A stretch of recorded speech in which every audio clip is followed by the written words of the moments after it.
Hi everybody, I will continue presenting how I set up my local development environment for running and compiling Scala applications. In this case we are using the Scala web application template by Wiringbits. So let me follow up with the official documentation. In this case I will go to the setup the development environment. I have already set up all the compile time dependencies. I have already set up most of the runtime dependencies, specifically Postgres, their environment. And what I need to do now is to define the custom configuration for my application. I will start by launching IntelliJ because I like its editor and it can be useful for navigating through the source code. So let's give it some time. And what we care about is the application.conf file, and there is a trick that in the IntelliJ you can press the shift key twice, double shift, and then you can file and use anything in the source code. So in this case I go to the application.conf. There is a Hocon extension in the application in IntelliJ. I'm not sure if I already have installed it, but let me double check just in case.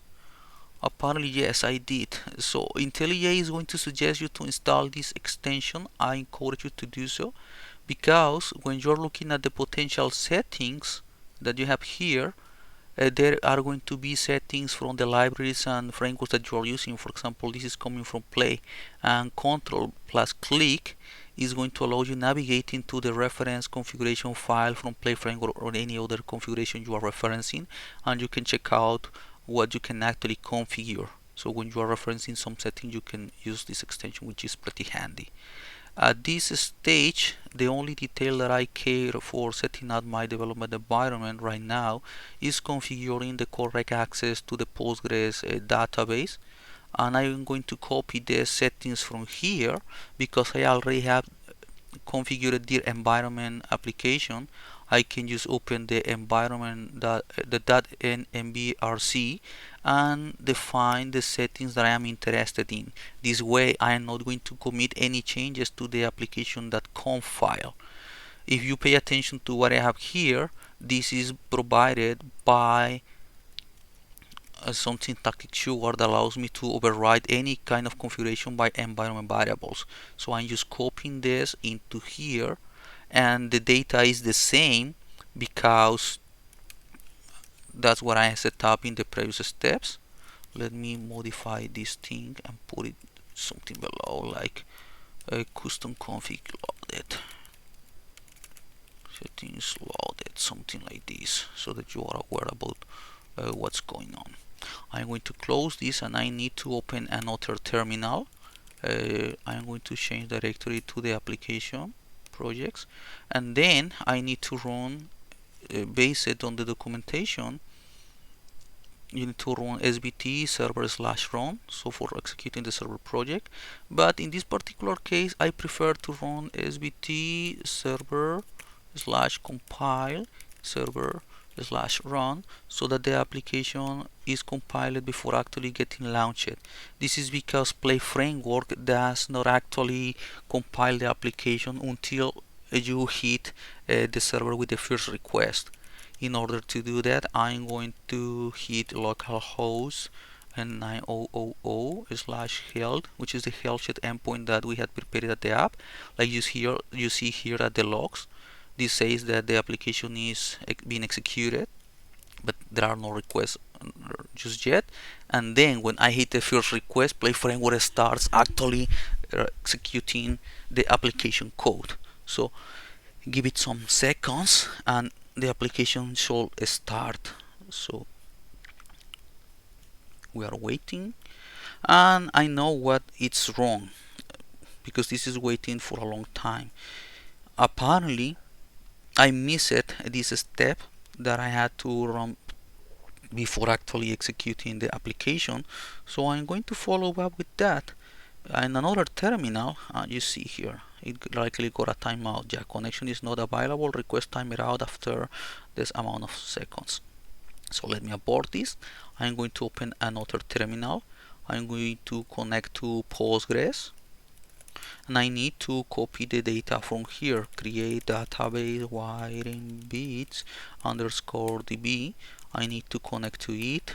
Tab works so you can get auto completion, and I need to create extension called CI text or case insensitive text.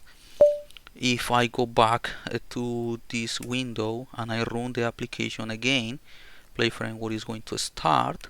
And if I go back to the terminal where I was launching the first request, I will issue the health check request again. So let's see what happens here. So now the application has started.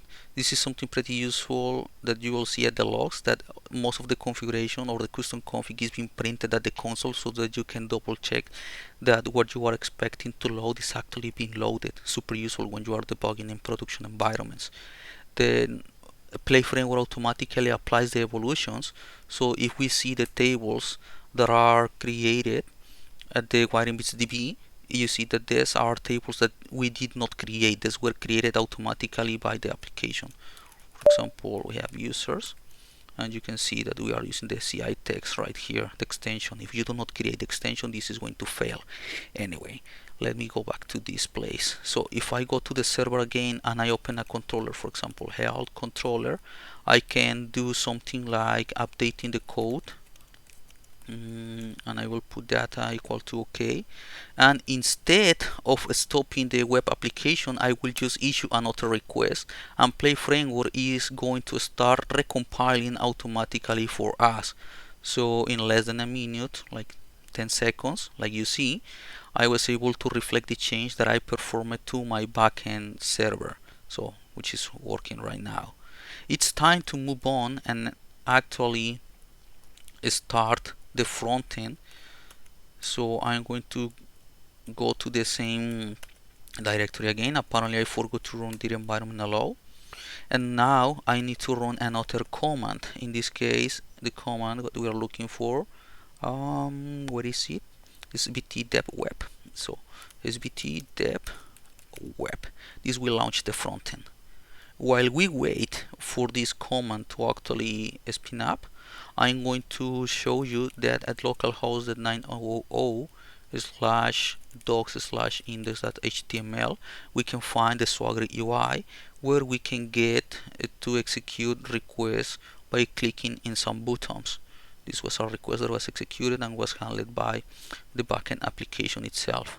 The web application is still compiling. Well, apparently it is ready now, and we can load this at localhost 8080.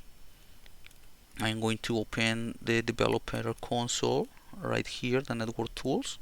There is apparently a warning that we need to fix, and if we go to network to check what's going on, I am going to proceed creating an account with test at wiringbits.net.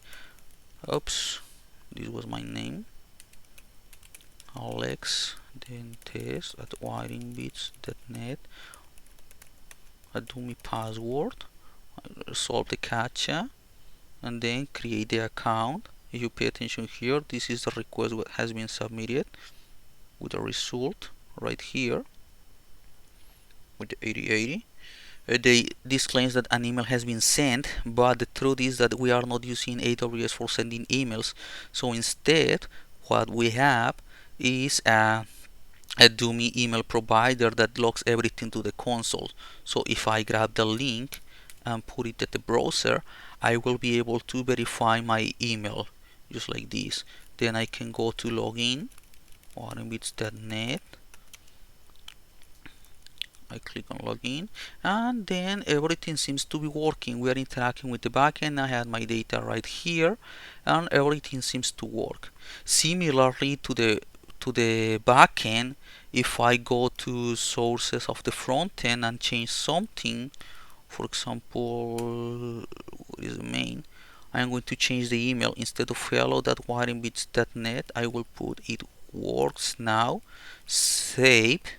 And what is the front end window? Here it started recompiling automatically, and this takes like 20 seconds usually, and once this finishes I will be able to see the results at my browser window. Or sometimes, yeah, it has reloaded. It is not as nice as hot reloading from React, but it's useful. So what is the email? It works now at wiringbits.net. So that's it for running the application. And I triggered something weird. Anyway, that's it. Stay tuned for the next video where we are going to execute the test.